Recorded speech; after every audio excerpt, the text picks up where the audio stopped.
Hello everybody, this is Coach Mario. This video is Founders Cup 2026 preparation for both of my teams, South Blue 2009 and 2010. And I wanted to go over a few things as we get into a new rhythm and just a fresh year for everybody. So on the agenda for today, we're going to talk about training and tournament expectations. We're going to be doing a lot of high intensity training. I want to see explosive start to all the games. Don't want you guys to wait to react to the game. I want you to control the game. So we're going to talk about that. We're going to talk about our rivals who we're going to be meeting and the calendar for the Founders Cup. We're going to talk about transitions, the importance of endurance and physical preparation as we go into this tournament. We're going to talk about position-specific expectations for everyone. We're going to talk about a few new player additions for the 2010 specifically. We lost a few players this year, about 5 players. So we are going to be adding a few reinforcements to help us with our tournament. We're going to talk about areas of the field. We're going to clarify some responsibilities on defense, which I feel like they have been kind of left out, and it was always kind of a gray area for everybody. So we're going to talk about a refresher on mid-block defending, who's supposed to press where. So we're going to talk about that a little bit. We're going to talk briefly about corners, and then I'm going to set some assignments as far as set pieces. So I'm going to assign specific players to take certain set pieces, so it'll be just a lot quicker and we don't have to make those decisions on the field as we're playing. All right. So next thing we're talking about here. All right, training and tournament expectations. Again, I said it, high intensity, explosive starts, no fear. Okay, so we're going to be training with intention throughout these few weeks. I just want to remind everybody where we were when I first took over last summer. So both teams, 2009 and 2010, started really strong. There was hunger, there was focus, there was a clear change in energy, and it really showed when I took over. So for the 2010s, we won the Cornucopia Cup. We finished second at the Labor Day tournament, and the commitment really was there. Everybody was there. Everybody wanted to play. Most of you were training consistently. The team was disciplined and played together. But then, things changed a little bit. So we lost Dominic to long-term injury. Yusuf moved up to Premier. 3 of our players quit. So we lost a lot throughout the season in the MPSL Fall League. And, just the numbers dropped, the motivation dropped, and the results followed. So we finished last in the MPSL League, and I really understand the frustration of some of you guys in terms of the players who stayed committed to the team. I really do. So for the 2009s, however, the story is a little bit different, but the lesson is basically the same. So we won the Cornucopia tournament as well. We won we played second at the Bigfoot Snohomish, and we started the fall season with 7 straight wins. So team was really strong and really motivated in the beginning of the season. We kind of lost that though. So we lost 1 game versus Crossfire B10A, and after that our level kind of dropped, and not because we lacked the skill, but because our focus dipped. So intensity dropped, commitment dipped. And, again, the truth is that when we played Crossfire, skill-wise, we matched them, but we just kind of lost our head a little bit, and that made all the difference in the world. Their fitness was better, their organization was better, their accountability was better, so they were really good in transitions, and they were just in better shape. So they were more disciplined, and they just worked harder than us. So a little bit younger, we just kind of lost our head. But after that, our season just kind of came down a little bit, and just want to make sure that we are aware of that we need to kind of refresh our effort. We just kind of refresh our energy and come back with intention, training with intention, making sure that we're focused, just hungry again, and just disciplined. So again, there's going to be sacrifice before the results, before we can move forward. I just need everybody on the same picture. All right, as far as schedule, 2009s, starting January 11th, we're going to play FME B09 Blue. I have not played this team before, so you guys may know them a little bit better. I don't. Same thing for the Washington Rush 2009s. I don't know them, so you guys might know them a little bit better than I do. January 25th, we're going to be playing Crossfire Select B10A, which is the team that won our NPSL Fall League. We know them very well, and we know what we need to do. I'm going to be talking about a few of those things. If we make it into semis and finals, then we're going to be playing on February 8th. I can't remember exactly if the Super Bowl is that day. But for the B10s, we have Evolution Sanchez, the STU guys, January 11th as well. We tied them 0-0. I think we lost to them 2-0 early in the season, and then we tied to them 2-2.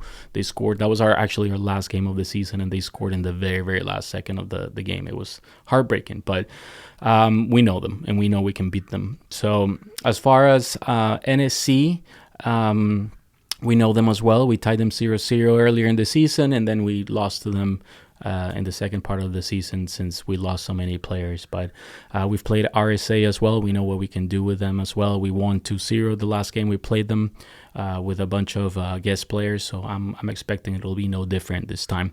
And then we're playing February 1st, one extra game, more than the 2009s, Crossfire Select B10B. Their B10A is really good. I'm not sure about the B10B because I know we played the B11s A in the NPSL league. So yeah, that's just kind of what we can expect. We know a lot of those guys, and again, we're going to focus on our game regardless of knowing them or not. Opponents don't define us. Our preparation does. So that's what we're going to focus on today.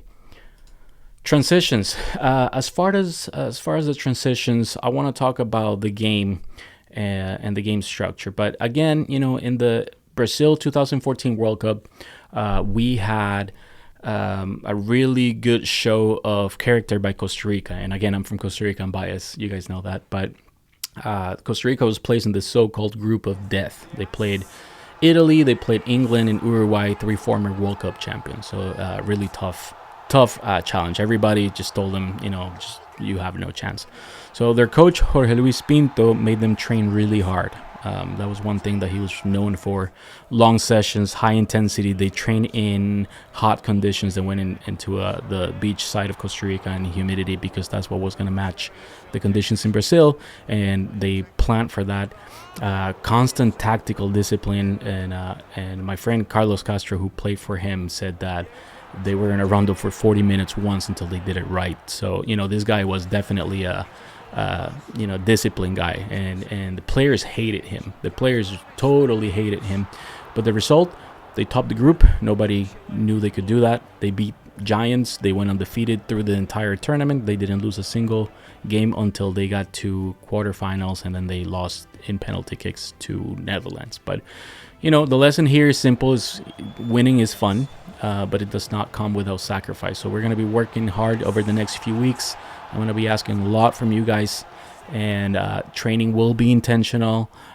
Intensity will be non-negotiable. So I need everybody to give their best. I expect, again, explosive start to games. No fear, no waiting, no feeling sorry for ourselves. I want us controlling the games from the first whistle. So not reacting after we're already behind. So we do that a lot in both teams. So you'll hear a lot of coaches say, we'll have fun regardless of the result. I think that phrase is often a cop-out. Yes, football should be fun, but winning is more fun, definitely. So working hard, sacrificing together, working together, going home with a trophy, that's truly what's really feels good, really feels good. So again, intensity is not talent, it's a choice, and everyone controls it. So we're going to work on that a little bit as we move forward in the tournament. Again, transitions. So the importance of endurance and physical preparation is going to be huge. I've shown you this video before. So we see here, this is New Zealand playing, I think Japan. I can't remember exactly what teams they were, but you see there's 8 guys in attack for New Zealand, and they get back, and now all of a sudden we count 1, 2, 3, 4, 5, 6, 7, 8 guys in defense again. So, again, the endurance means fast transitions. These guys are able to transition back into defense or into offense quick together because they have that endurance to do it all game long. So, again, we're going to look at the structure of the game. There's the offensive structure when we're playing possession, when we're going into offense. When we lose the possession of the ball, then we have to go into defensive structure, but there's a transition in between the two, right? So when we lose the possession, then we have to really quickly transition into defense and get organized and get really structured in defense.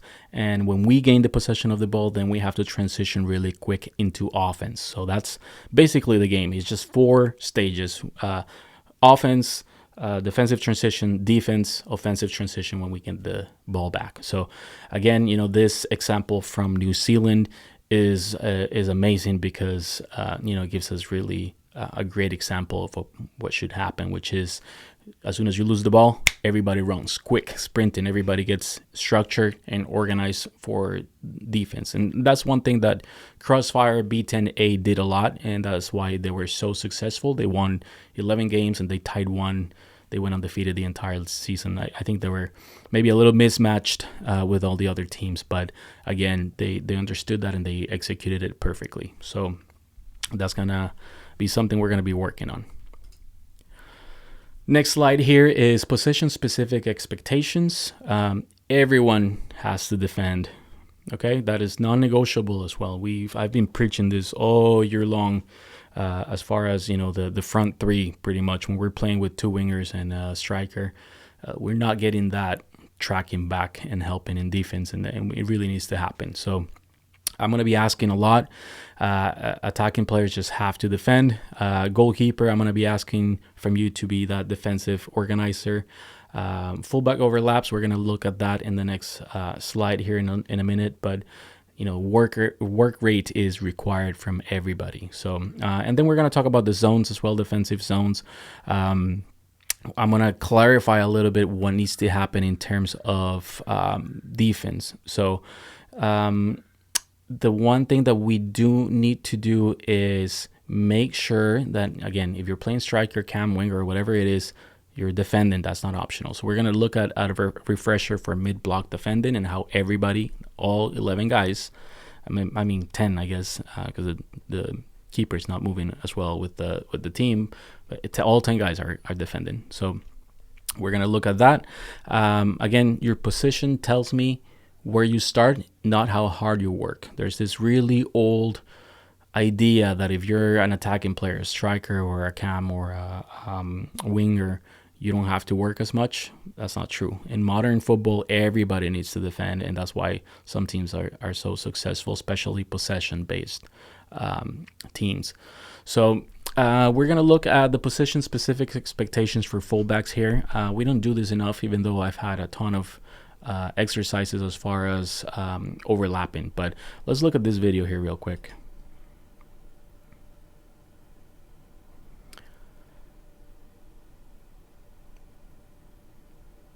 So this is Sterling with Manchester City when he was in Manchester City, overlapping. That's a really nice goal. The overlap is not meant to do just a crossing thing, a crossing function. Overlaps are not free runs. Even when you think nothing's going to happen, you're still drawing marks. So what does that mean? So if you are going forward, you may be pulling some guys with you. If you're not able to get the ball and cross or whatever you need to do, at least you're pulling some guys and you're opening some space. So overlapping is super important, and I don't think we've been doing this enough. I've seen the fullbacks just kind of stand back and then think that all they need to do is defend. That's not true. When we're in possession and we're going forward and everybody's stepping up, I want to see that overlapping happen. And so from fullbacks, I'm going to be asking a lot from you as well. You're going to be the guys that are going to be working the hardest, probably, in terms of running back and forth.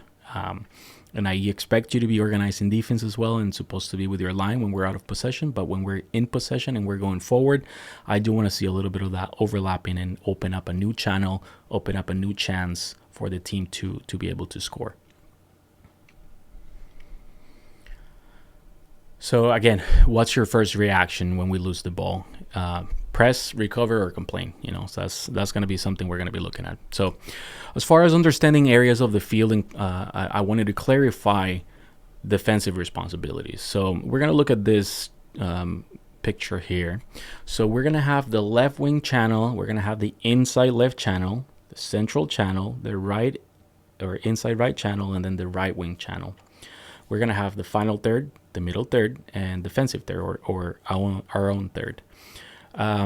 When we are in our own defensive third, and for example, we have some sort of play on the wing, let's say on the left channel. So on the left wing channel, someone comes on that part and they're in the middle third.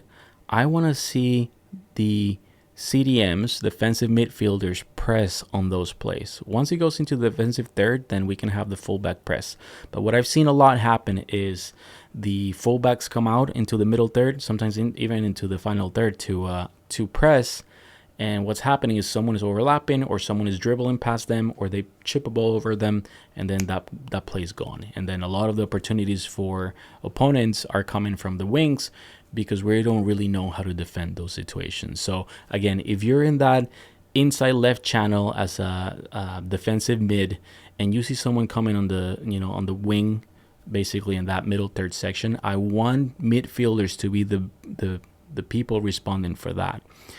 Ideally, we would have, if we have the whole team back as a mid-block defending unit, then ideally we have a winger pressing on that, towards the final third, or in the middle third, pretty much towards the central, the center line of the field, the half line of the field. But again, if we have someone coming from the wing or the inside channel, I want to see our midfielders really stepping up on that. If it's in the defensive third, then we can have fullbacks or even center backs, depending on the situation. And then I want to see people covering for the person pressing. So, for example, if a center back has to come out and press into middle third in any area, any channel, then I want to see someone stepping back, maybe a defensive mid, to come back and cover for that position. Okay, so we're going to be working on that a lot. We're going to be looking at a few building out from the back plays. I want to see people really transitioning quick into defense as soon as the possession is lost. So we'll be working on that,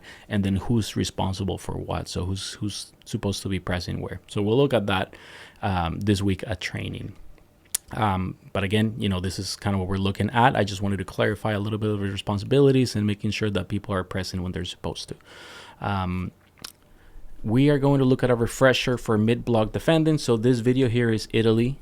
So they were playing Spain in the Euros. I believe this is the 2024 Euros. I can't remember exactly. But you see the when they're talking about the passing lanes and they're talking about the channels, that's the channels that I just showed you guys. So notice how quick they are to push and how quick they squeeze up and down the pitch in unison. So that needs to happen. We need to be that school of fish, what I've been preaching all year long pretty much.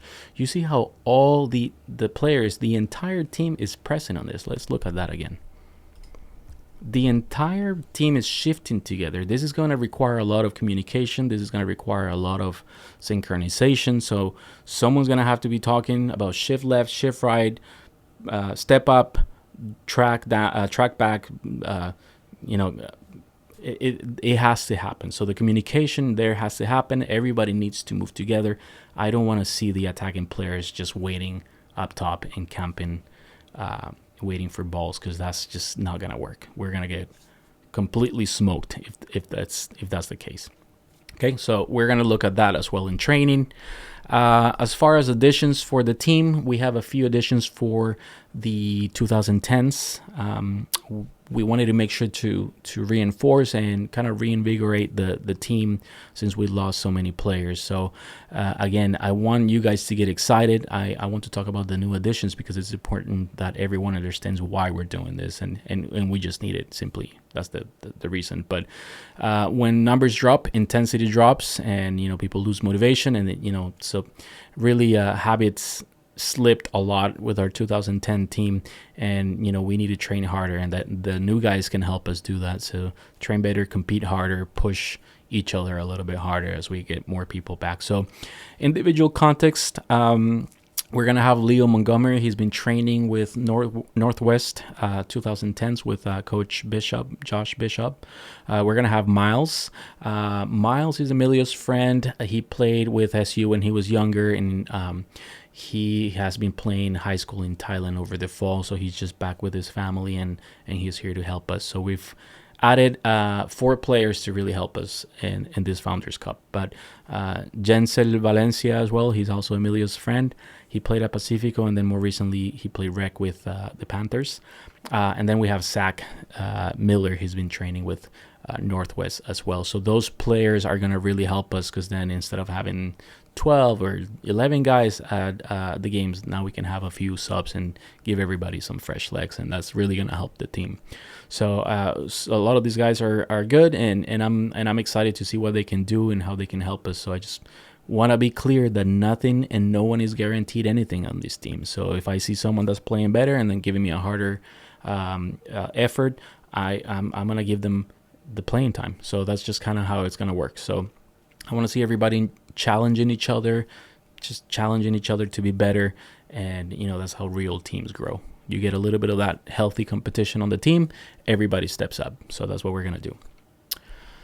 All right, corners and attacking and defending. So corner kicks, attacking and defending. So as far as attacking, I need to see people communicating where the ball is going. That's just not been happening enough. So one hand up is going to mean near post. Tapping on the head is going to mean far post, okay? I need someone maybe faking it out. Maybe we can assign someone a training to do that, making a fake run. But again, do not run early. I want you reacting to the trajectory of the ball. I don't want you just running aimlessly into the middle of the box for no reason. So again, run into the ball, you're going to get a better header. You're running into the ball. It's a lot easier. You can get your body across, and get that header done much better. Or you might be getting a shot with your feet. But again, running to the ball, you get a better, more controlled shot rather than being behind the ball and then you can't do anything. So as far as defending, I need the goalkeepers to call out whether they want someone on the post or they want man coverage. Zonal marking is a little tricky because sometimes you leave people just kind of free, and that's where mistakes happen. But if you assign someone, just get everyone off the post and then just go find someone, that might work a little bit better. Okay. I need the goalkeeper basically calling whether it's an in-swinger or out-swinger, reading the play, and then they can make that decision whether they want someone on the post or not. Again, goalkeeper is going to be calling away if they see that they can't get the ball, especially for out-swingers. If they can't get to the ball, they're going to call away and then step back and then react to the shot. And if the ball's going in the 6-yard box or somewhere where they can get to it, they're going to yell keep or keeper. And, when in doubt, punch it out. If you can grab it, grab it. Again, make sure that you're being confident and you're giving your team the expectation and the communication they need to defend the play. Outside of the box coverage for rebound, I don't see that enough. So I just want someone, especially on corners when we're defending, if maybe Cam, maybe striker, maybe a winger can go and just kind of cover that area of the outside of the edge of the 18-yard box to look for rebounds, because that's important. So once we get the ball away, if it ends in the feet of a striker or someone that can shoot from outside the box, I need someone to be there immediately. So that's just going to be a little bit of the clarification in terms of corner kicks. Last but not least, we have set piece assignments. For the 2009s, our captains are going to be Eli and Eric. For the 2010s, our captains are Luca, Lennox, and Micah. They're going to have 3 captains just based on the season and what we've been seeing. I just want those guys to really step up and be leaders on the team. For penalty kicks, Nick and Jading are going to be the assigned people for the 2009s. I just want to make sure that we're following the direction that I've been giving you guys about hitting it low and picking a side. So I don't want to see shots up high and then in the middle, because a lot of those end up in nothing. So again, pick a spot on the side and then hit it low. Nick and Jaden are going to be the assigned penalty takers for the 2009s. Luca and Micah are going to be the assigned penalty takers for the 2010s. As far as free kicks, Aiden, Eli, and Jackson are going to be the assigned for the 2009s. Free kicks for the 2010s are going to be Luca, Logan, and Micah as well. As far as corners, we're going to keep it the same. We're going to have Yoshi and Anders taking corners in the 2009s, and then we're going to have Micah and Max taking corners in the 2010s. If for whatever reason one of these players is out, subbed out, then just find someone to cover. But, for the most part, a lot of these guys are going to be rotating and helping out in those set pieces. That's all I have for you guys. Hopefully it wasn't too long, but I'm going to be testing you, making sure that you actually watch the videos. But again, high intensity. I want real intention for the training sessions. We're going to focus a lot on the endurance aspect of the sport as we go into the Founders Cup, and just want to make sure that everybody's refreshed and ready after the break to step up and really go get it. You got to go get that win. You got to go get that W. So that's what I'm expecting, and I'm really excited for this stuff, and hopefully you guys are too. I will see you at training. Thank you.